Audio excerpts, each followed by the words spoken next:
یہ اسلام کا وہ دور ہے کہ جب حضور مسجد نبوی سے باہر نکلتے ہیں تو آگے حضرت عمر و ابو بکر رضی اللہ تعالی عنہما کھڑے ہیں. چہرے کے اوپر عجیب اداسی ہے. کہا عمر ابو بکر اس وقت کیوں کھڑے ہو؟ عرض کی حضور بھوک نے گھر میں ٹکنے نہیں دیا. ہم نے چاہا حضور کا چہرہ دیکھ لیں تو کچھ پیاس بجھ جائے، کچھ بھوک مٹ جائے. حضور نے فرمایا میرا حال بھی یہی ہے. جس چیز نے تجھے گھروں سے نکالا ہے وہی چیز مجھے گھر سے نکال لائی ہے. تو حضور نے جب دیکھا کہ کھانا ہے تو حضور نے ایک روٹی لی اور چند بوٹیاں اٹھائیں اور ایک خادم کو بلا کر کے کہا جاؤ ہمارے گھر دے آؤ، میری بیٹی فاطمہ کتنے دنوں سے بھوکی. ہمیں تو وہ کہانی بھی اسلام کی غربت کی یاد آتی ہے کہ جب احد کے اندر 70 شہیدوں کے لاشیں پڑے ہوئے ہیں تو حضرت صفیہ حضور کی پھپھی اپنے بھائی حمزہ کے لیے 2 چادریں لے کر کے کفن کی آتی ہے. تو حضور علیہ السلام نے فرمایا کہ جس قبر میں حمزہ کو دفن کیا جائے اسی قبر میں مصعب بن عمیر کو بھی کفن دیا جائے اور دفن کیا جائے. اور کہا میرے چچا کے لیے اس کی جو بہن میری پھپھو جو 2 چادریں لے آئی ہے، کہا ایک چادر ہم مصعب بن عمیر کو دیں گے. یہ مصعب بن عمیر کون ہے؟ تاریخ پڑھو، کتنی دل آویز تاریخ ہے. مکے میں ایک امیر ترین خاتون ہے جس کے بیٹے کا نام مصعب ہے، اور وہ اپنے بیٹے کو اتنا خوبصورت لباس پہناتی ہے اور اتنے خوبصورت خوشبو اور عطر اس کو لگاتی ہے کہ مصعب بن عمیر جن گلیوں سے گزرتے تھے دیر تک وہ گلیاں مہکتی رہتی تھیں. لوگ کہتے تھے یہاں سے مصعب گزر کے گیا ہوگا اس لیے یہ گلیاں مہک رہی ہیں. اچھا پھر مصعب پہ نظر پڑتی ہے میرے محمد عربی کی، اور مصعب بن عمیر حضور کی زلفوں کا اسیر ہو جاتا ہے. ماں کافرہ ہے، جب پتہ چلتا ہے تو اس کا لباس بھی چھین لیتی ہے، سہولتیں اور آسودگیاں بھی واپس لے لیتی ہے. پھر وہ وقت بھی آیا کہ مصعب بن عمیر حبشہ کی جانب ہجرت کر جاتے ہیں. مکے کے حالات کچھ تھوڑے سے خوشگوار نظر آئے تو وہ حبشہ سے واپس مکے جب پلٹے تو ان کے بدن پہ جو چادر تھی وہ جگہ جگہ سے پھٹی ہوئی تھی. میرے آقا کریم علیہ السلام نے دیکھا تو حضور کی آنکھوں میں آنسو ٹپکنے لگے. کہا یہ وہی مصعب ہے جو اتنا خوشپوش نوجوان تھا کہ میں نے پورے مکے میں اس سے خوبصورت لباس پہننے والا کوئی دوسرا شخص نہیں دیکھا، اور آج میرے مصعب کو پہننے کے لیے جو چادر میسر ہے وہ بھی جگہ جگہ سے پھٹی ہوئی ہے. یہ اسلام کی غربت کی کہانی ہے. اور آج احد میں یہی مصعب بن عمیر شہید ہو جاتے ہیں اور ان کے لیے کفن بھی دستیاب نہیں ہے. حضور نے کہا جو میرے چچا کے لیے 2 چادریں لائی ہیں ان میں سے ایک کا کفن مصعب کو دے دو نا، اور دوسری چادر سے کفن میرے چچا کو دے دیا جائے. اچھا حضرت مصعب کے لیے بڑی چادر رکھ دی گئی اور حضرت امیر حمزہ کے لیے جو چادر تھی وہ چھوٹی تھی. اگر سر ڈھانپتے تھے تو پاؤں ننگے ہو جاتے، اگر پاؤں ڈھانپتے تھے تو سر ننگا ہو جاتا. حضور نے فرمایا میرے چچا کا سر ڈھانپ دو اور پاؤں کے اوپر اذخر نامی گھاس ڈال دو. میں یہ اسلام کی غربت کی کہانی تمہیں سنا رہا ہوں. جب میرے رسول کے چچا کے لیے پورے کفن کا ٹکڑا بھی دستیاب نہیں تھا، اسلام اس وقت بھی عزت پا گیا تھا. اسلام اس وقت بھی ذلیل نہیں تھا. اسلام اس وقت بھی سربلند تھا، اور اسلام اس وقت بھی عزتوں کی مسند پہ تھا. یہ اسلام کا وہ دور ہے کہ جب حضور مسجد نبوی سے باہر نکلتے ہیں تو آگے حضرت عمر و ابو بکر رضی اللہ تعالی عنہما کھڑے ہیں. چہرے کے اوپر عجیب اداسی ہے.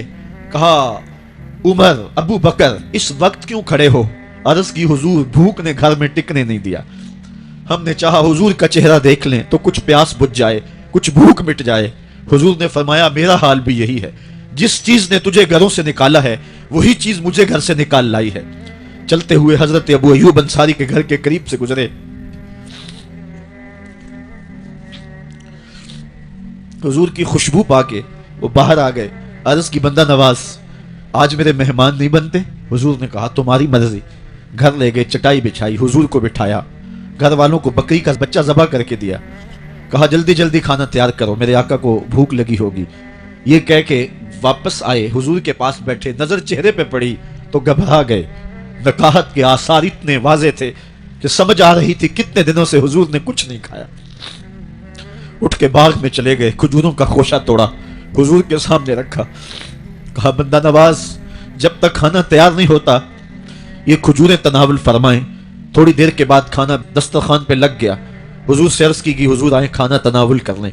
حضور نے دسترخوان پر تشریف فرما ہو کر کے حضور نے کپڑا اٹھایا تو حضور نے جب دیکھا کہ کھانا ہے تو حضور نے ایک روٹی لی اور چند بوٹیاں اٹھائیں اور ایک خادم کو بلا کر کے کہا جاؤ ہمارے گھر دے آؤ، میری بیٹی فاطمہ کتنے دنوں سے بھوکی.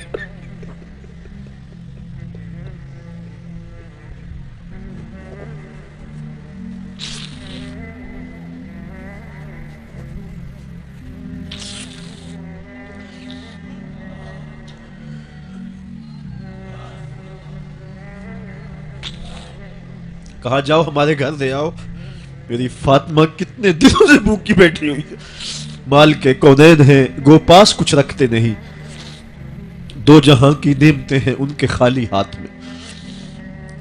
آپ کو پتا ہوگا کہ جب میرے رسول کا انتقال ہوا ہے، حضور کا وصال ہوا ہے، تو حضور کی ایک زرہ ایک یہودی کے گھر میں گروی رکھی ہوئی تھی، حضور نے زرہ رکھ کر کے اس سے قرض لیا ہوا تھا۔ یہ اسلام کی غربت کی کہانی ہے، اور پھر اللہ نے اسلام کو امارت کے رنگ بھی دیے۔ آؤ تمہیں کہانی سناؤں۔ حضرت عدی بن حاتم روایت کرتے ہیں، صحیح بخاری میں روایت ہے، یہ حاتم تائی کے بیٹے ہیں، کہتے ہیں میں حضور کی خدمت میں حاضر ہوا، ایک شخص آیا، کہنے لگا حضور غربت نے میرا برا حال کر دیا ہے، اور اس نے شکایت کی، غربت کی، پسماندگی کی اور اپنی معاشی بدحالی کی۔ پھر ایک شخص آیا، کہنے لگا حضور میرے پاس دولت تو ہے لیکن میں نے جس منزل پہ جانا ہے راستہ پر خطر ہے، تو میرے لیے کیا حکم ہے کہ میں کیسے راستہ طے کروں؟ تو یہ دو لوگوں نے یہ باتیں کی، تو حضرت عدی کہتے ہیں کہ حضور نے روئے سخن میری جانب موڑا اور میری جانب مخاطب ہو کے کہا عدی تو نے ہیرا دیکھا ہے؟ عدی کہتے ہیں میں نے عرض کی حضور دیکھا نہیں، سنا ہے، ہیرا یہ شہر ہے عراق کا۔ تو حضور نے فرمایا عدی تو نے ہیرا دیکھا ہے؟ میں نے کہا نہیں حضور دیکھا نہیں، اس کا تذکرہ سنا ہے۔ فرمایا عدی اگر اللہ تجھے زندگی کی مہلت دے تو ہیرا سے ایک خاتون چلے گی، تو اپنی آنکھوں سے دیکھے گا اور مکے تک پہنچے گی اور اللہ کے گھر کعبہ کا طواف کرے گی، اور اس کو ہیرا سے لے کر کے مکے تک اللہ کے علاوہ کسی کا ڈر نہیں ہوگا۔ کہتے ہیں کہ میں نے دل میں کہا کہ پھر بنو طے کے ڈاکو مر گئے ہوں گے جنہوں نے عرب کے اوپر روب ڈال رکھا ہے، تو وہ تو پھر ختم ہو گئے ہوں گے۔